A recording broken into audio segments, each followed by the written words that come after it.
everyone, welcome you all on Lawvita here. This is Aradhya Gupta, and today we are going to discuss a very important topic of international law, that is Security Council. अभी तक हम लोगों ने सारे organs जो हैं United Nations के वो डिस्कस कर लिए हैं. उन सभी का जो लिंक है I have mentioned in the description box. इसमें सिक्योरिटी काउंसिल रह गया था, so we are discussing that here. ठीक है, सिक्योरिटी काउंसिल क्या है? देखो, it is a principal organ of the United Nations. ये एक वेरी इंपॉर्टेंट और प्रिंसिपल ऑर्गन कंसिडर किया जाता है यूनाइटेड नेशंस का. चैप्टर 5 जो है यूएन चार्टर का, फ्रॉम आर्टिकल 23 to 32. ठीक है, चैप्टर 5 23 से 32, 2332 याद करने में बहुत आसानी हो जाती है. वो प्रोवाइड करते हैं certain principles relating to the security council. ठीक है, सिक्योरिटी काउंसिल की कॉम्पोजिशन क्या होगी, कौन कितने कितने मेंबर्स हो सकते हैं, क्या इसका वोटिंग प्रोसीजर होगा, क्या क्या फंक्शन सिक्योरिटी काउंसिल परफॉर्म करते हैं, वो सारी चीज़ें आपको चैप्टर 5 में मिलेंगी. ठीक है, शुरुआत करते हैं 23 आर्टिकल से. देखो, 23 आर्टिकल में आपका कॉम्पोजिशन से रिलेटेड सारे प्रोविजंस हैं कि कितने मेंबर्स होंगे. ठीक है, कितने मेंबर्स परमानेंट होते हैं, कितने नॉन परमानेंट होते हैं, कैसे वो कितने पीरियड के लिए इलेक्ट किए जाते हैं. So let's start. Council originally consist of 11 members, but it was enlarged to 15 members in 1965 through an amendment in the charter. जब सिक्योरिटी काउंसिल का जो ऑर्गन है वो फॉर्मुलेट हुआ था तब 11 मेंबर्स थे, पर फॉर 1965 में बढ़कर अब 15 मेंबर्स हो चुके हैं. ठीक है, currently there are 15 members of security council. और ये चार्टर में अमेंडमेंट करके ये चीज़ आपका ऐड किया गया था. Out of 15 members 5 are permanent members. 15 में से 5 परमानेंट मेंबर्स होते हैं और 10 नॉन परमानेंट मेंबर्स होते हैं. 5 परमानेंट मेंबर्स मतलब नेशंस जो कि इसके पार्ट हैं: रिपब्लिक ऑफ चाइना, फ्रांस और Soviet socialist Republic, Russia, great Britain and northern Ireland and USA. ठीक है, 5 कंट्रीज़ हैं, ये आपका परमानेंट मेंबर्स हैं सिक्योरिटी काउंसिल के. And General Assembly shall elect the 10 other members of United Nations to be the non-permanent members of Security Council. और जो बाकी 10 members हैं जो कि non-permanent members होंगे इस Security Council के, उसे General Assembly elect करता है. ठीक है, they are elected by general assembly for a term of 2 years. वो लोग जो भी बाकी नॉन परमानेंट मेंबर्स हैं वो 2 साल के टेन्योर के लिए इलेक्ट किए जाते हैं. जो परमानेंट मेंबर्स हैं वो तो परमानेंट हैं for the entire period of the security council. ठीक है, ये जो नॉन परमानेंट मेंबर्स हैं इन लोगों का टेन्योर है 2 साल का. But each year elections of 5 members takes place. हर साल 5 मेंबर्स का इलेक्शन होता है when the equal number of members retire after completing the term of 2 years. ठीक है, जब रिटायर होने लगते हैं 5 लोग, फिर 5 का नया इलेक्शन होता है. मतलब हर साल इलेक्शन होता है, 5 लोग रिटायर होते हैं, 5 लोगों का इलेक्शन होता है. इस तरीके से जो 2-2 साल वो पूरा करते हैं, ऐसे उन लोगों का जो टेन्योर है वो कंटिन्यूड रहता है. A retiring member is not eligible for immediate re election. जब रिटायर होता है जिस साल, तो उसके इमीडिएटली नेक्स्ट ईयर वो एलिजिबल नहीं होता है कि फिर वो री इलेक्ट हो सके और वो इलेक्शन में पार्टिसिपेट कर सके. ठीक है, each member of security council shell have 1 representative in the council at all it's meeting. जो भी मेंबर कंट्री है सिक्योरिटी काउंसिल के, जो भी मीटिंग्स होंगी उसमें से उस मीटिंग में उस कंट्री का एक रिप्रेजेंटेटिव होना इज़ मस्ट. ठीक है, each member shall have 1 representative in all the meeting of security council. Right. Considerations which are given for election of non permanent members, मतलब कि नॉन परमानेंट मेंबर्स को इलेक्ट करने में क्या क्या क्राइटेरिया रहता है, किन चीज़ों को ध्यान में लिया जाता है, क्या कंसिडरेशंस होती हैं. So there are 2. Contribution of member of UN to the maintenance of international peace and security and to all the other purposes of organization. कि यूनाइटेड नेशंस की में आपने बीइंग अ मेंबर कितना कंट्रीब्यूशन किया है in the maintenance of international peace and security. हमारा United Nations का main purpose, main objective यही तो है कि इंटरनेशनल पीस और सिक्योरिटी मेंटेन की जाए. तो कितना कंट्रीब्यूट किया है उस मेंबर ने, प्लस वो बाकी जितने भी पर्पसेस हैं ऑर्गेनाइजेशन के, यूनाइटेड नेशंस के, उसमें कितना अपना एक्टिव रोल प्ले कर रहा है. एक इस चीज़ को ध्यान में रखा जाता है. और दूसरी चीज़ equitable geographical distribution. So these are the 2 main factors of while electing a person to be the non permanent member of security council. ठीक है, तो गाइज ये था आपका article 23 of UN charter which was discussing the composition of security council. Clear.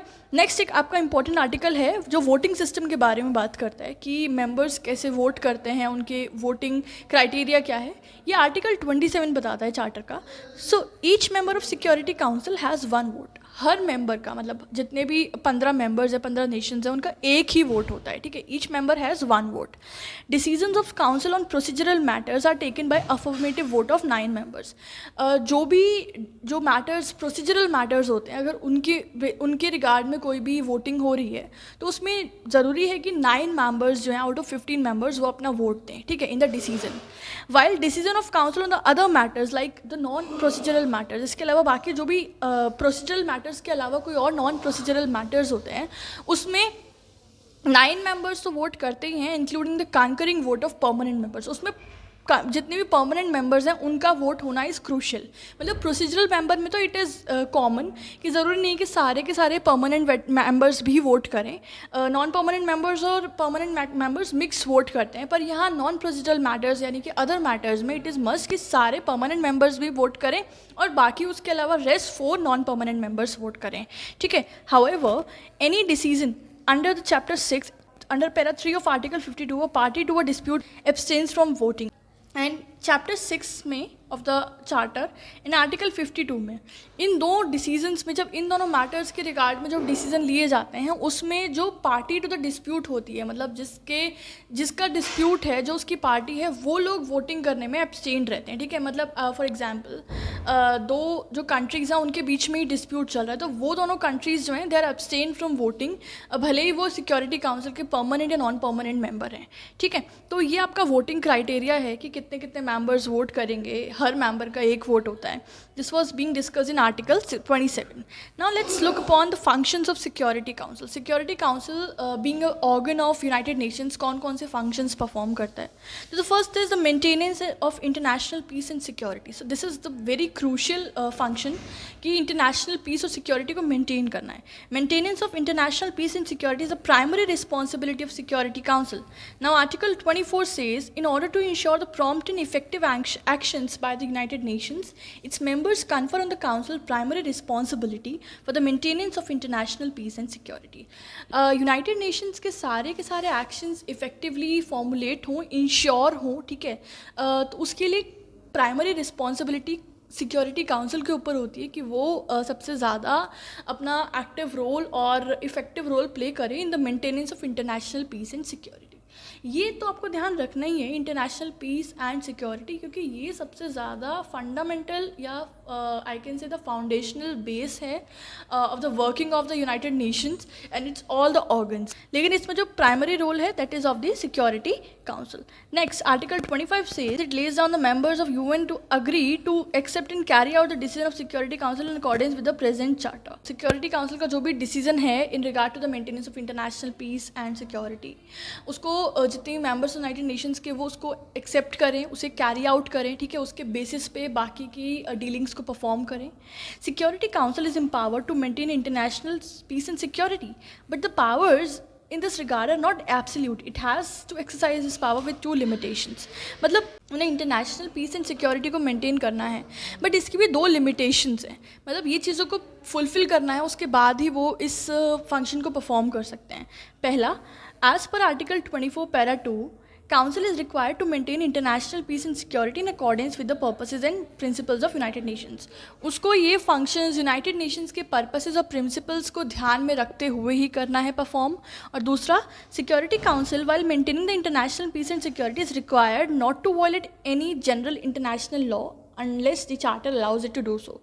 और इस duty को perform करते हुए सिक्योरिटी काउंसिल को किसी भी जनरल इंटरनेशनल लॉ के कोई भी रूल को, कोई भी लॉ को वायलेट नहीं करना है जब तक यूएन चार्टर खुद उसको अलाउ नहीं करता है. It is not required to violate any international law, ठीक है. और फिर जब ये दोनों ही क्राइटेरियाज को फुलफिल करता है तो अभी वो एम्पावर है to exercise its function of maintaining the international peace and security, ठीक है. Council performs the functions relating to the maintenance of international peace and security in 2 ways. जो सिक्योरिटी काउंसिल है वो ये इंटरनेशनल पीस एंड सिक्योरिटी का जो function है वो 2 तरीके से फुलफिल कर सकता है, 2 तरीके से परफॉर्म कर सकता है. एक पीसफुल मैनर में, ठीक है, शांति के ढंग से, मतलब सब कुछ पीसफुली करे, वो सारे अपने ड्यूटीज़, सारी पॉलिसीज़, सारे मेजर सब कुछ पीसफुल मैनर में परफॉर्म करे, ठीक है, आर्टिकुलेट करे. And the second is by taking the enforcement action, वो चीज़ों को इन्फोर्स कराने के लिए एक्शंस ले सकता है, ये एक दूसरा मेथड है. तो गाइज ये था आपका पहला function of maintaining the international peace and security, right. Okay, next is elective functions. Security Council performs some elective functions. The Security Council and General Assembly separately elect the judges of ICJ, and it recommends the appointment of Secretary General of United Nations. ये कुछ elective functions भी perform करता है. Elective functions मतलब कि elections अगर किसी भी United Nations के member के हो रहे हैं तो उसमें वो अपनी recommendations दे सकता है, जैसे कि Security Council भी ICJ के जजेस को इलेक्ट करते हैं और जनरल असेंबली भी करते हैं. दे बोथ इलेक्ट द जजेस ऑफ ICJ सेपरेटली. इसके अलावा जो सिक्योरिटी काउंसिल है वो सेक्रेटरी जनरल के अपॉइंटमेंट के लिए भी अपनी रिकमेंडेशंस देते हैं. इस तरीके से it performs such sort of elective functions. ठीक है, नेक्स्ट है आपके supervisory functions. So Security Council supervise the functions of the organisation as a whole. ठीक है, through which supervisory functions is not as wide as that of General Assembly. तो security Council का United Nations में supervisory function भी होता है. ये पूरी ऑर्गेनाइजेशन के फंक्शंस को सुपरवाइज करते हैं, देखते हैं कि सब कुछ सही से हो रहा है या नहीं हो रहा है, गाइड करते हैं बाकी ऑर्गन्स को. ठीक है, उनकी हेल्प करते हैं, एसिमुलेट करते हैं उनके साथ. लेकिन इनकी फंक्शन सुपरवाइजरी इतनी वाइड नहीं होती जितनी जनरल असेंबली की होती है. General Assembly has the widest function of supervising the whole United Nations. ठीक है, पर सिक्योरिटी काउंसिल की भी इंपॉर्टेंट सुपरवाइजरी फंक्शंस होते हैं.